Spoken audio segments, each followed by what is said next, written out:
Shalom Bapak Ibu Saudara dikasih Tuhan, kita berjumpa kembali pada pagi hari ini bersama dengan saya Pendeta Buyung Kosa Putra. Dan di pagi hari ini kita sedang berkumpul di titik koordinat 300325. Harapan kita bersama Bapak Ibu Saudara selalu dalam keadaan sehat, selalu dalam keadaan terus mengikuti Tuhan. Kemanapun Tuhan membawa kita tetap terus untuk belajar menyukakan dan menyenangkan hati kita. Di zaman akhir pada saat ini begitu banyak orang yang pintar. Mungkin kita memiliki pendidikan yang tinggi. Mungkin kita hebat di dalam berteologia. Mungkin kita luar biasa dalam kepintaran kita. Bahkan mungkin kita lulus dengan nilai yang cum laude, bahkan summa cum laude. Tetapi kita perlu berhati-hati dalam kehidupan kita.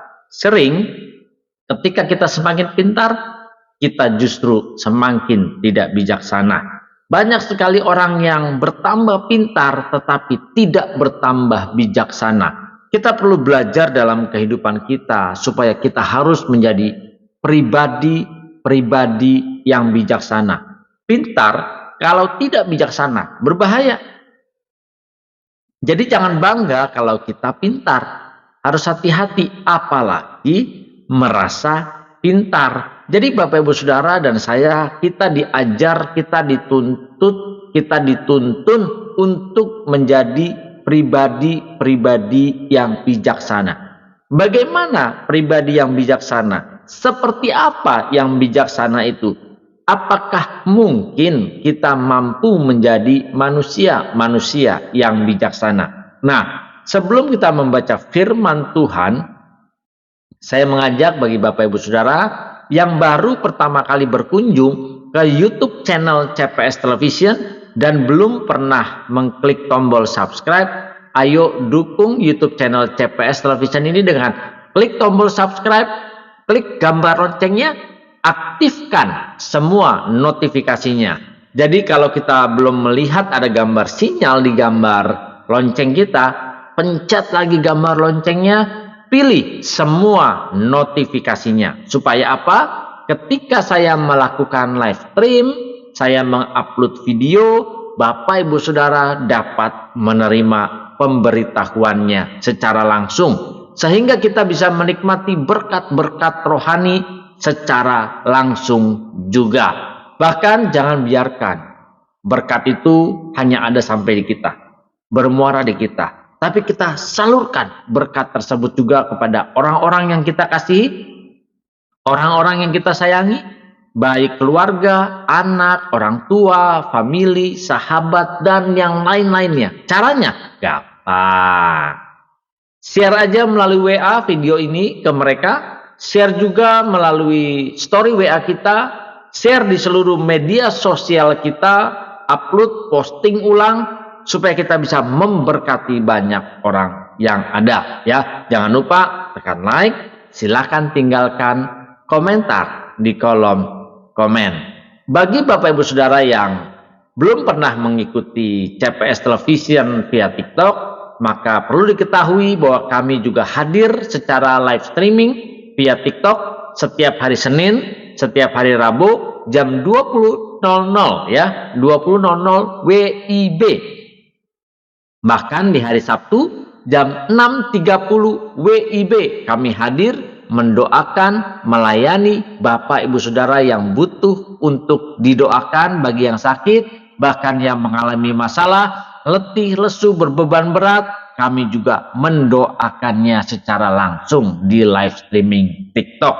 Bahkan di malam minggu, Bapak Ibu Saudara bisa berkumpul, kita bisa cerita, kita bisa ngobrol, kita bisa nongkrong di room CPS Television. Kita bisa saling sharing tentang kebaikan-kebaikan Tuhan di dalam kehidupan ini.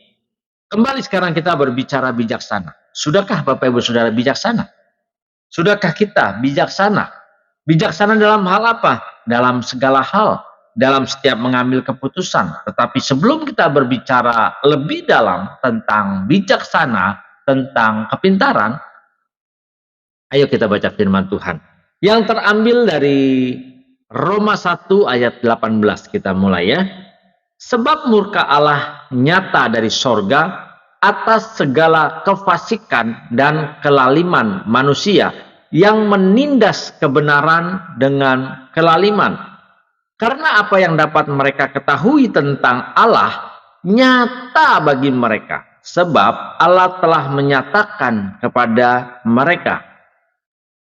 Sebab apa yang tidak nampak daripadanya, yaitu kekuatannya yang kekal dan keilahiannya, dapat nampak kepada pikiran dari karyanya sejak dunia diciptakan, sehingga mereka tidak dapat beralih. Sebab sekalipun mereka mengenal Allah, mereka tidak memuliakan Dia sebagai Allah atau mengucap syukur kepadanya. Sebaliknya, pikiran mereka menjadi sia-sia dan hati mereka yang bodoh menjadi gelap. Perlu kita waspada, sering sekali kita ada di hal-hal seperti ini. Dikatakan apa? Sekalipun mereka mengenal Allah. Bapak, Ibu, Saudara, dan saya, kita mengenal Allah. Bagaimana cara kita mengenalnya? Seperti apa kita mengenalnya? Apa buktinya kita mengenal Allah dalam kehidupan ini? Perlu untuk kita renungkan. Ini harus kita sadari. Apa buktinya kita mengenal Tuhan? Kalau ngomong doang, gampang. Semua orang bisa berbicara tentang Tuhan. Semua orang bisa berbicara saya mengenal Tuhan. Masalahnya, Tuhan mengenal pribadi kita secara benar enggak? Tuhan mengenal kita nggak dengan baik yang menyukakan hati dan perasaannya. Kita bisa mengenal Tuhan, tapi apakah kita mengenal hati dan perasaan Tuhan dalam hidup kita? Mari kita merenungkan hal ini, Bapak, Ibu, Saudara. Jangan sampai kita cuma mengenal Tuhan dari bibir kita saja, tetapi perbuatan kita, karakter kita tidak mengenal Tuhan. Nah, ini sangat jelas. Dikatakan di ayat ini, mereka tidak memuliakan Dia sebagai Allah. Adakah Bapak, Ibu, Saudara, dan saya memuliakan Tuhan? Memuliakan Tuhan sebagai Allah? Adakah kita menunjukkan hormat kita kepada Tuhan? Nah, sering sekali saya katakan kan, di dalam dunia modern saat ini, di dalam era digital saat ini, banyak orang merasa pintar. Tetapi dia tidak pintar karena hanya merasa. Jadi kita perlu berhati-hati. Kok bisa seperti itu? Atau mengucap syukur kepadanya. Adakah kita mengucap syukur kepada Tuhan dalam hidup kita? Apapun yang kita alami. Mungkin kita dalam kondisi sedih. Mungkin kita sedang bermasalah dalam ekonomi.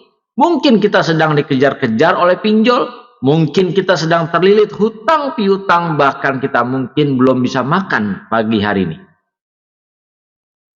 Adakah kita mengucap syukur? Seberapa sering kita mengucap syukur? Lebih sering mana? Kita mengucap syukur atau kita bersungut-sungut? Kita perlu menyadari hal ini, Bapak, Ibu, Saudara. Jangan sampai kita salah. Sebaliknya, pikiran mereka menjadi sia-sia dan hati mereka yang bodoh menjadi gelap. Sering dalam hal ini pikiran kita menjadi gelap. Kenapa? Karena kita merasa pintar, sehingga kita tidak pernah mengucap syukur. Hati-hati. Kalau kita seperti ini, bahkan kita sering sekali tidak memuliakan Tuhan. Kenapa? Kita merasa pintar. Kita sering melihat orang-orang menyerang, menghina, menjelekkan tentang Tuhan. Mungkin Tuhan kita dijelekkan, dihina, mungkin kita direndahkan. Ora popo. Kita harus belajar dalam hal ini. Menjadi pribadi-pribadi yang bijaksana. Justru seharusnya ketika kita sekolah, kita selesai sekolah, kita menjadi pintar, kita mendapatkan gelar, mungkin sarjana, magister, doktor. Seharusnya semakin tinggi tingkat pendidikan kita, semakin tinggi cara berpikir kita, harusnya kita menjadi semakin bijaksana. Fakta, kenyataan, realita kehidupan, semakin tinggi orang sekolah, semakin dia tinggi hati. Makanya tidak heran banyak julukan ketika seseorang kuliah mendapat gelar STH. Nah, STH-nya beda. STH-nya di sini menjadi sarjana tinggi hati. Tidak heran orang-orang yang kuliah belajar tentang ilmu teologi, pintar di dalam berteologi, dia menjadi tinggi hati. Merasa gua hebat, gua ngerti tentang firman Tuhan. Lu apa? Lu nggak ngerti. Hati-hati. Ini tidak menjadikan kita bijaksana. Orang yang bijaksana ketika dia belajar di dalam sekolah kehidupan, belajar melalui setiap peristiwa yang terjadi, belajar menangkap pesan-pesan Tuhan dari peristiwa-peristiwa yang datang menghampiri kita, masalah, problem, penderitaan yang kita lalui bersama dengan Tuhan, dan kita belajar menjadi bijaksana. Kenapa? Karena kita menjadikan Tuhan pemimpin, menjadikan Tuhan satu-satunya penolong. Makanya kita harus belajar, harus mengerti. Saya sering sekali katakan, jangan jadikan salah satu manusia atau salah satu hamba Tuhan sebagai andalan kita, sebagai penolong kita. Tidak, tapi kita harus menjadikan Tuhan satu-satunya penolong dalam hidup kita. Kenapa? Karena kalau kita menjadikan Tuhan satu-satunya penolong dalam hidup kita, kita dituntut, kita dituntun, kita diajar menjadi pribadi-pribadi yang bijaksana. Kok bisa? Karena kita harus mengikuti perintahnya. Kalau kita mengikuti perintah Tuhan, apapun yang kita lakukan, apapun yang kita perkatakan, apapun yang kita tulis di media sosial, harus berkenan dengan hati dan perasaan Tuhan. Harus fair. Selama ini kita selalu membanggakan diri kita sendiri. Gua sudah STH, nggak taunya sarjana tinggi hati. Oh, saya sudah lewat STH, saya sudah MTH. Nggak taunya makin tinggi hati. Hati-hati, semakin tinggi level pendidikan, terjebak kita dengan tipu daya setan, tipu daya iblis, terjebak kita dengan semua hasrat dan dorongan diri kita, kita menjadi makin tinggi hati. Naik lagi jenjang pendidikan kita menjadi doktor, menjadi DTH. Ternyata bukannya kita semakin rendah hati, ternyata malah semakin dedengkotnya tinggi hati. Hati-hati. Mari Bapak Ibu Saudara, pendidikan tinggi kita tidak menjamin kita menjadi pribadi-pribadi yang bijaksana. Orang-orang yang bisa bijaksana karena dia belajar dari waktu demi waktu, mengikuti, menggenapi, menjalankan tugas yang dari Tuhan. Apa yang diperintahkan, dia lakukan. Apa yang ditugaskan, dia selesaikan. Dia merasa dirinya bukan apa-apa. Seharusnya seseorang semakin tinggi pendidikannya, jenjang akademiknya, harusnya merasa bahwa semakin bukan apa-apa. Semakin dia mengenal Tuhan, semakin merasa bahwa dia bukan apa-apa. Bahkan mungkin dia merasakan bahwa, ya siapa sih saya ini? Makanya kita harus sadar, sungguh siapakah aku ini Tuhan, tak lebih dari abu halus. Ingat, kita bukan apa-apa. Nah, kita harus belajar menjadi pribadi-pribadi yang bijaksana. Sehingga ketika kita pendidikan semakin tinggi, semakin pintar, ingat dikatakan sebaliknya, pikiran mereka menjadi sia-sia. Jangan sampai pikiran kita, apa yang kita pikirkan menjadi sia-sia karena perilaku kita. Merasa ingin dihormati, merasa ingin dihargai, dan hati mereka yang bodoh menjadi gelap. Jangan sampai kita tertelan dengan kegelapan dunia ini.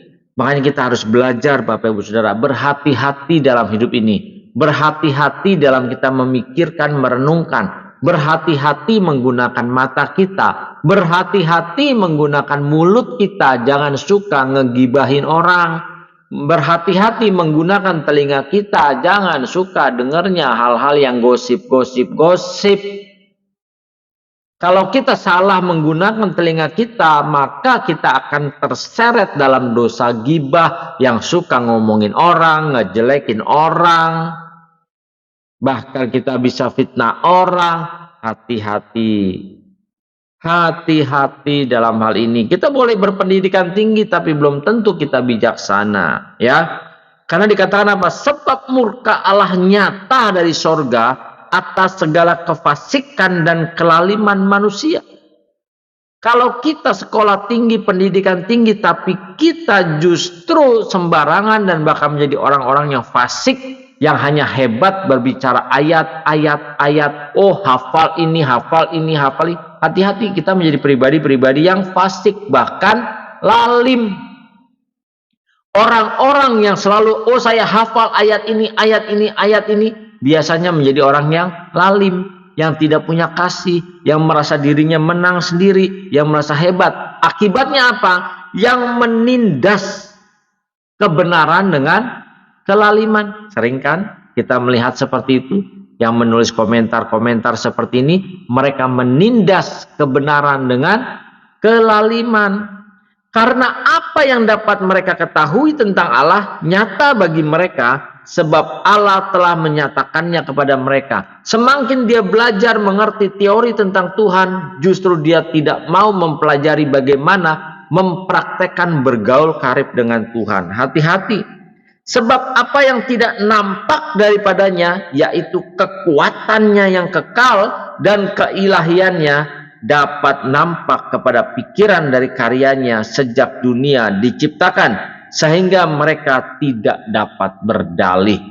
Kita perlu berhati-hati Bapak Ibu Saudara, di tengah dunia saat ini, di tengah era digital saat ini, media sosial begitu luar biasa, begitu dahsyat. Kita perlu menjaga hidup kita. Belajarlah untuk menjadi pribadi yang bijaksana. Kalau kita tidak mau menjadi pribadi yang bijaksana, kita pasti terseret dan terjebak dalam kegelapan setan, iblis, dan sekutunya. Hati-hati Bapak Ibu Saudara. Mungkin kita sekolah baik, kita pintar, jangan sombong. Banyak sekarang ini orang sombong, bahkan sering sekali menulis kalau saya baca, kalau kita percaya kepada Tuhan, kalau Tuhan benar, ayat nggak perlu dihafal. Hati-hati. Bicara nggak usah dihafal. Saya mau tanya deh buat Bapak Ibu Saudara yang mungkin bisa menghafal ayat-ayat firman Tuhan ya, atau ayat-ayat kitab suci. Saya tanya dulu deh, seberapa banyak nomor handphone di kontak Bapak Ibu Saudara? Coba lihat, cek. Ada berapa nomornya? Ya, ada berapa nomornya di kontak HP kita? Ada seberapa banyak? Berapa ratus? Pertanyaan saya, kalau misalnya ada 200 kontak di nomor HP kita, apakah Bapak Ibu Saudara hafal 200 kontak tersebut nomor HP-nya? Ayo, seberapa banyak Bapak Ibu Saudara bisa menghafal daftar telepon di kontak kita? Ini aja deh. Kita nggak usah bicara muluk-muluk hafal kitab suci. Saya nggak yakin orang yang bicara dia hafal kitab suci semuanya, nggak yakin. Hanya hafalan, hafal dari bahasa asli, tapi tidak mengerti makna dan arti yang sesungguhnya. Dan hanya hafal beberapa ayat saja. Yang gampang deh, seberapa banyak kita menghafal daftar nomor HP di kontak telepon kita. Bisakah kita semuanya? Nggak yakin saya. Jadi orang-orang yang sombong yang mengatakan dia hafal kitabnya, kitab sucinya, karena kitab suci harus dihafal, nggak perlu dibaca. Dia tidak pernah melakukannya. Ya kita coba cross check aja. Jadi kita belajar untuk tidak tinggi hati. Kita membaca kitab suci supaya jangan sampai salah. Banyak orang hanya hafalan, akhirnya salah. Kenapa? Karena dia tidak mempraktekkan. Nah, ini yang harus berhati-hati. Makanya banyak sekali menjadi pribadi-pribadi yang lalim. Kalau sudah lalim selalu menindas. Nah, ini hati-hati. Mari Bapak Ibu Saudara kita belajar menjadi pribadi-pribadi yang berkenan dengan apa? Menjadi manusia-manusia yang bijaksana. Ayo Bapak Ibu Saudara, supaya kita bisa bijaksana, maka kita harus menangkap setiap pesan Tuhan. Jadikan Tuhan pemimpin dalam hidup kita. Kalau dia pemimpin, berarti kita harus percaya kepada pemimpin, ikuti perintahnya, taati aturannya, jangan memberontak, jangan melawan, tetapi selalu ikuti dan senangkan hati Tuhan. Mari kita berkati berkat ini kepada teman-teman kita, saudara kita, dengan cara share video ini, bahkan share di story WA kita, share juga melalui WA, posting ulang di setiap media sosial kita. Bahkan Bapak Ibu Saudara bisa juga memberikan tanda like dan silakan tinggalkan komentar di kolom komen. Bagi Bapak Ibu Saudara yang terberkati dan belum pernah mengklik tombol subscribe, ayo dukung dengan klik tombol subscribe, lalu klik gambar loncengnya, dan klik lagi gambar loncengnya, pilih semua notifikasinya. Bagi Bapak Ibu Saudara yang belum mengikuti CPS Television di TikTok, perlu diketahui bahwa kami hadir di TikTok secara live streaming, melayani Bapak Ibu Saudara, mendoakan yang sakit, bahkan yang letih, lesu, dan berbeban berat agar kita bisa memperoleh kelegaan di dalam Tuhan. Maka kami melayani dengan mendoakan secara langsung melalui live streaming di TikTok CPS Television. Bapak Ibu Saudara bisa mengikuti CPS Television di TikTok, mengikuti akun TikTok Buyung Kosaputra. Di sana di dua akun ini Bapak Ibu Saudara bisa untuk mengikutinya, ya. Dan bagi Bapak Ibu Saudara, mari, ayo kami hadir setiap hari Senin, hari Rabu jam 20.00, hari Sabtu jam 6.30 WIB, bahkan di Sabtu malam Minggu kami hadir. Kita bisa ngobrol-ngobrol santai, dan bahkan kita bisa saling bercerita tentang kebaikan Tuhan di dalam kehidupan ini. Mari Bapak Ibu Saudara, kita harus melakukan aktivitas kita sepanjang hari ini. Maka ayo, jangan sampai kita menjadi pribadi-pribadi yang tidak bijaksana. Tuhan memberkati. Salam transformasi.